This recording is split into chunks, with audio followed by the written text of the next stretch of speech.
Hey everyone, this is Michael. I want to walk you through a JavaScript Rails application I made. So, the basic idea is we have kind of a maze game that you play through, and it's got a little extra features in these blocks. So with these red squares, you'll notice I can try to move through them. I can't. For each square, I have to reach the corresponding key first. Once I've unlocked that key, my little cursor changes to match that, and I can move through these squares. Same thing applies for going through squares of blue, green, or yellow. Obviously these blocks can never be passed through, and then these, I call them ice squares. They're slippery, so when you pass over one, you just keep going until you're blocked. And then, just trying to get to the end.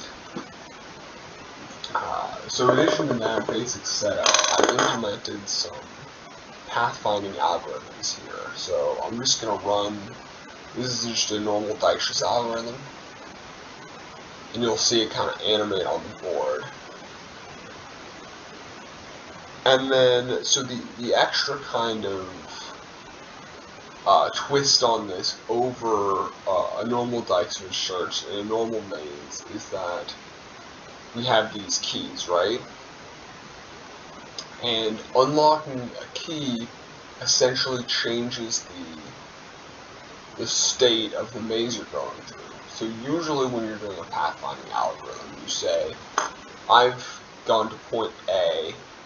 Well, this is the first time I've gone to point A. That's the shortest path. Therefore, any other times in the future I get to point A, I'm just going to ignore those. That you can't do here, because you being at point A is different than you being at point A with the red key unlocked. So essentially what you do is you save for every square and for every combination of states, you save if you've traveled to the point yet. And then you implement them in a similar way. And then let's just take another quick look at one of the other ones hacked. So here's an A* search. So what you'll find here is this is a lot more focused.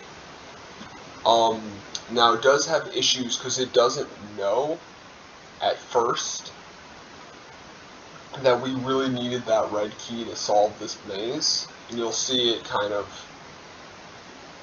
went all the way down on the right side first. But once it kind of figured that out, you'll see it basically went right to the end as soon as it could. So that's kind of a more optimized search algorithm in some cases. So the other thing we have is just a level editor, and here you can select any of the squares I have available and make your own.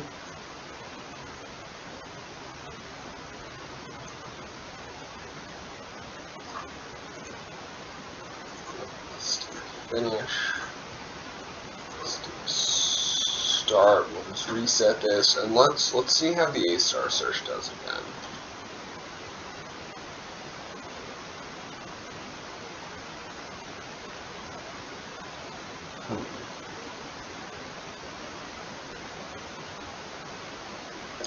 Yeah, so it's interesting because you'll see it's kind of going all over the place in a lot of cases.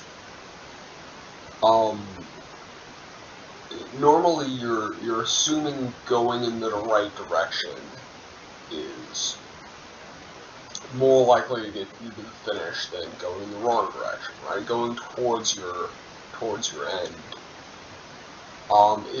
It can be tough with a maze though, depending on your setup, because a lot of times you really do have to solve a maze, go to the opposite end of the board. And that can lead to situations like these where you'll see, despite having a more optimized algorithm, we really did search through most of the squares, all through Dijkstra's as well, just to give you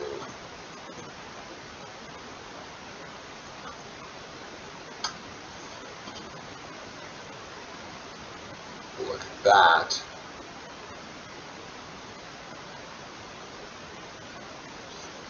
and you'll see it kind of went through a similar number of squares.